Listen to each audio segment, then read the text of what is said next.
नमस्कार, मैं दशरथ उपाध्याय, आपका हमारे यूट्यूब चैनल में हार्दिक स्वागत है। आज का विषय है कि देवगुरु बृहस्पति का गोचर है वो होने जा रहा है 1 मई 2024 को।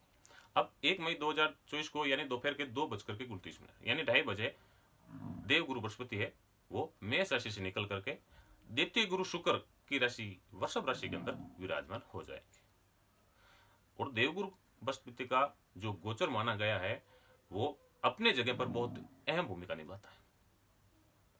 देवगुरु बृहस्पति विवाह के कारक भी माने गए हैं और शुक्र भी विवाह का कारक भी माना गया। तो यहाँ डबल योग बन रहा है। कैसे?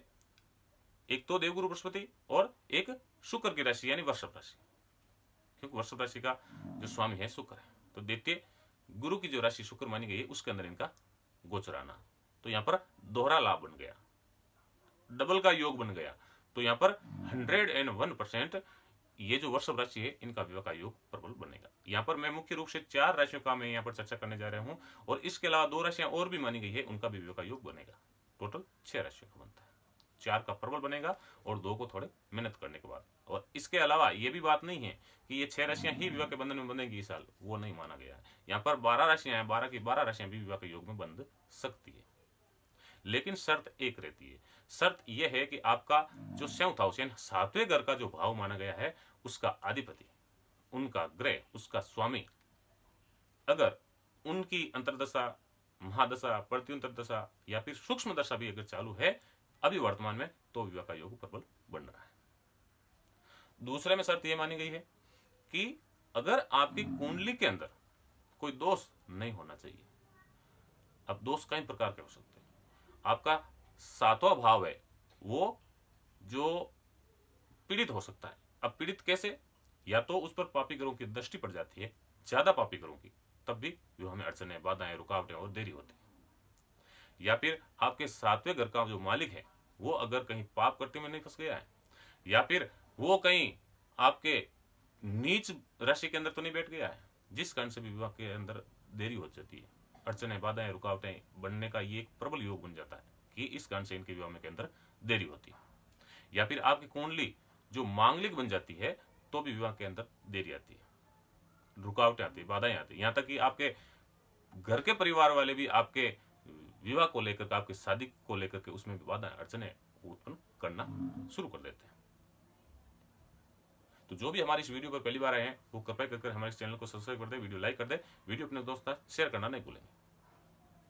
तो सबसे पहले तो हम देखते हैं कि देवगुरु बृहस्पति का गोचर है, बहुत अहम भूमिका इनकी रहती है और गोचर के आधार पर हम आज चर्चा करने वाले हैं और गोचर के आधार पर भी हम उन राशियों का विवाह का योग बताएंगे। इन 6 राशियों में अगर आपकी भी राशि मानी गई है तो आपका विवाह इस साल 101% हो जाएगा। और यहाँ पर एक शर्त ये भी मानी गई है, ऐसा नहीं है क्योंकि ये राशियां गोचर के आधार पर बताता हूँ, तो यहाँ पर जिनकी शादी हो चुकी है उनकी भी राशि वो मानती है और जिनकी शादी अभी तक नहीं हुई उनकी भी राशि वही मानी गई, और जो अभी उम्र में छोटे हैं उनके लिए भी राशि मानी गई। ऐसा नहीं है कि जो छोटे उम्र है उनका विवाह का योग बनेगा और जो शादी हो गई उनका भी विवाह का योग है, ऐसी बात नहीं है।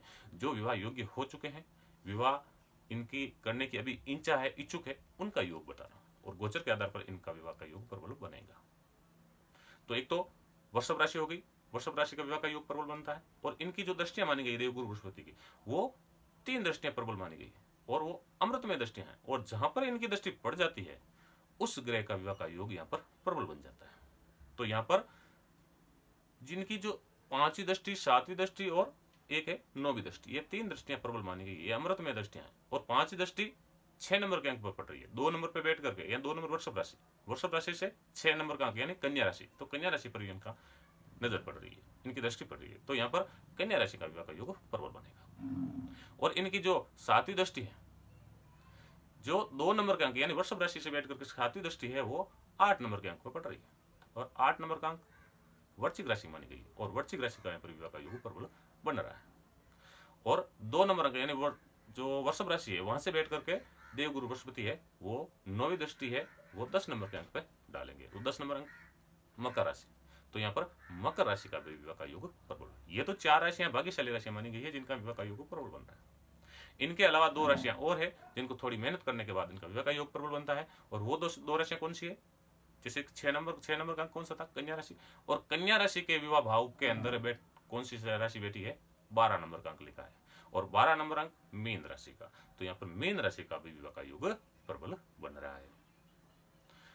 और दूसरे नंबर की जो राशि मानी गई है वो अगर 10 नंबर, कौन सी राशि है? मकर राशि। और मकर राशि के जो 7वें भाव के अंदर 4 नंबर का अंक लिखा और 4 नंबर का अंक कर्क राशि का माना गया है। तो यहाँ पर कर्क राशि का भी विवाह का योग प्रबल बन रहा है।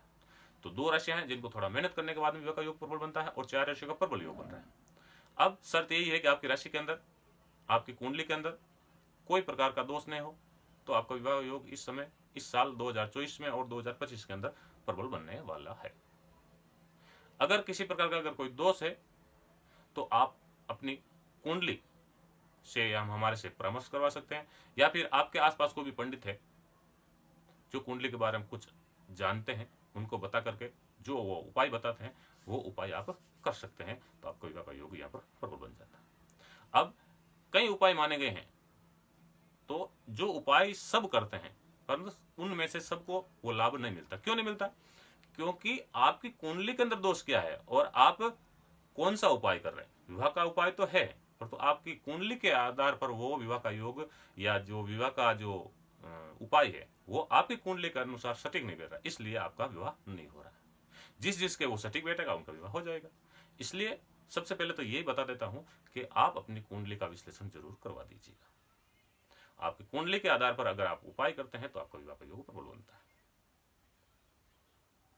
अगर ये आपको वीडियो अगर पसंद आई है तो आप इस वीडियो को अपने दोस्तों के साथ जरूर शेयर करना, ताकि वो भी इस सूचना से अवगत हो सके, जान सके, और लाइक जरूर करना। और चैनल पर अगर आप पहली बार आए हैं तो इस चैनल को आप सब्सक्राइब जरूर करना। तो हम फिर मिलेंगे अगले वीडियो में, तब तक के लिए जय श्री कृष्ण, राधे राधे।